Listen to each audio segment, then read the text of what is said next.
Training ইনস্টিটিউটে আছি, যে ইনস্টিটিউটে পদোন্নতি আমরা দেখাচ্ছি। পাশে আছেন আমাদের মেট্রোলজিস্ট আবহাওয়িদ জনাব আহমদ হোসেন সাহেব, আছেন ভুবন কান্তি বাবু ইন্সট্রাক্টর, আছেন ইন্সট্রাক্টর শহীদুল ইসলাম সাহেব, আছেন জালাল সাহেব।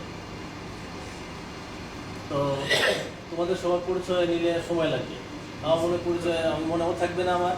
তা আমি পরিচয় এটুকুই নিয়ে, তোমরা হচ্ছে স্টুডেন্ট অফ কোথায় কোন ডিপার্টমেন্ট? এনভায়রনমেন্টাল।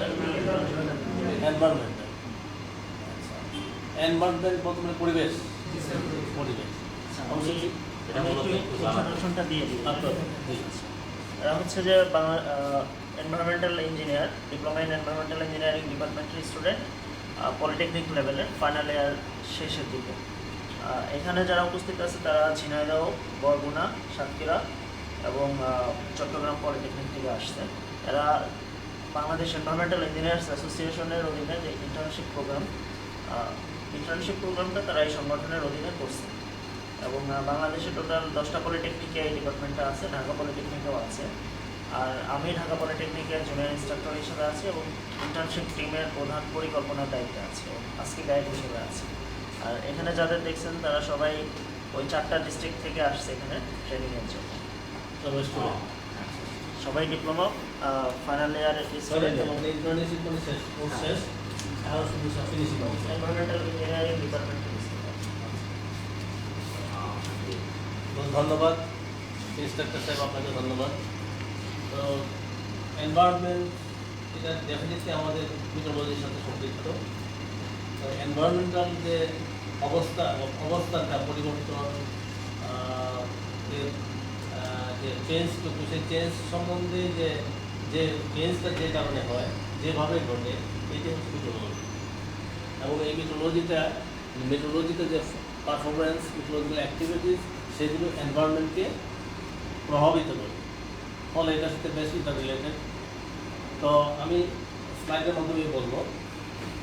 প্রথমে এখানে তোমরা দেখতে পাচ্ছ যে আমরা বলছি যে এই বাংলাদেশ আবহাওয়া অধিদপ্তর একমাত্র সরকারি অধিদপ্তর, সরকারি প্রতিষ্ঠান, যার মাধ্যমে আমরা সমস্ত দুর্যোগ, যত ধরনের দুর্যোগ হয় সেই দুর্যোগগুলোর জন্য আমরা পূর্বাভাস দিই। আমাদের মেন কাজটা হচ্ছে পূর্বাভাস দেওয়া। একটা দুর্যোগ হলো, সেই দুর্যোগটা কখন হবে, কীভাবে হবে, সেই সম্বন্ধে পূর্বাভাস দেয়, এটা হচ্ছে আমাদের কাজ মেনলি। এবং এটা আমরা একমাত্র প্রতিষ্ঠান, বাংলাদেশ আবহাওয়া অধিদপ্তর একমাত্র প্রতিষ্ঠান যেটা দায়িত্ব এই পরিবেশগত যে পরিবর্তন বা ইনসিডেন্টাল, সে তার দায়িত্ব বাংলাদেশ আবহাওয়া অধিদপ্তরের উপর বর্তায়। এর জন্য আমরা যদি কোনো কিছু ঘটে, সেটা কীভাবে ঘটলো, সেই যে ঘটার প্রেক্ষিতে যে পূর্বাভাসটা আমরা দিয়েছি সেটা সঠিকভাবে দিয়েছি কি দিয়েছি না, তার জন্য জবাবদিহিতা শুধু আমাদেরই করতে হবে, অন্য কোনো সংগঠনে করতে হয় না। নেক্সট স্লাইডে যাই।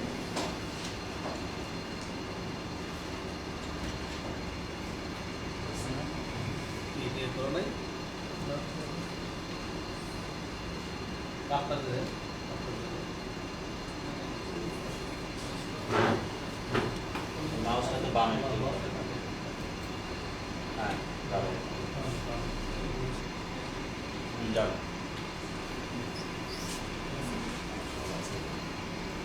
এখানে হচ্ছে এই যে বাংলাদেশ আবহাওয়া অধিদপ্তর যে বিল্ডিংয়ে আমরা বসে আছি, এই বিল্ডিং আর এই বাংলাদেশের অন্যান্য জায়গায় যেগুলো অফিসারগুলো আছে, এইগুলো আমাদের বিন্যাস দেখানো হয়েছে।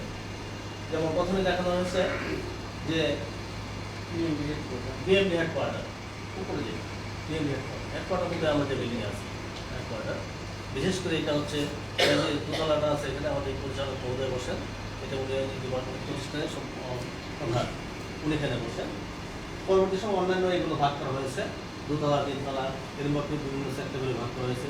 আমাদের ক্লাইমেট ডিভিশন আছে নিচে, তারপর 3তলায় আমাদের প্রশিক্ষণ প্রতিষ্ঠান আছে, 4তলায় আছে আইমেট ডিভিশন, আইমেট ইন্টারন্যাশনাল মেট্রোলজিক্যাল রিলেশন, এটা আইমেট ডিভিশন। সেখানে প্ল্যানিং ডিভিশন 5তলায়, 7তলায় আমাদের এগ্রোমেট ডিভিশন আছে, 7তলায় এগ্রোমেট ডিভিশন আছে। এই ডিভিশনগুলো ভাগ করা হয়েছে। আমাদের সামনে আছে স্টর্ম ওয়ার্নিং সেন্টার, যেটা ডিপার্টমেন্টের হার্ট বলা হয়।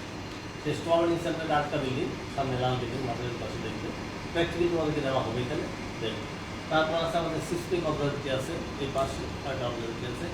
এবং আমাদের ইয়ের বাইরেও আছে, যেমন চট্টগ্রামে আছে, সিলেট আছে, কক্সবাজার আছে, এই চট্টগ্রামের আন্ডারে অন্যান্য যে কক্সবাজার সিলেট এগুলো আছে, এই সব থেকে বিভিন্ন আসলে দেখা যাচ্ছে।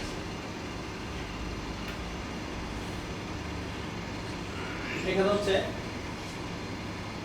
লিস্ট অফ ফরকাস্ট, মানে বাংলাদেশ আবহাওয়া দপ্তর একটা ইনসিডেন্টের প্রেক্ষিতে একটা ঘটনা, মানে ডিজাস্টার যখন হয়, কোনো ঝড় বা এখানে যখন বলা হয়েছে যে ফরকাস্ট আমরা দিয়ে থাকি, যে বিভিন্ন সময় যে ফরকাস্টগুলো টাইম যে ফরকাস্টগুলো দিয়ে থাকি, সেই ফরকাস্টগুলো টাইম এবং ফরকাস্টগুলো করা হয়েছে।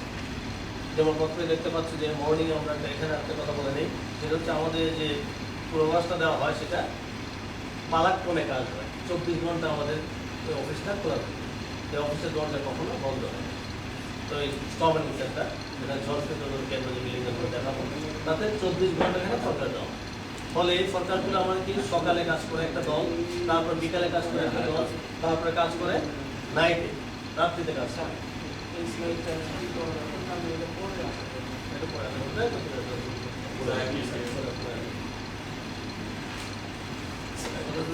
কিভাবে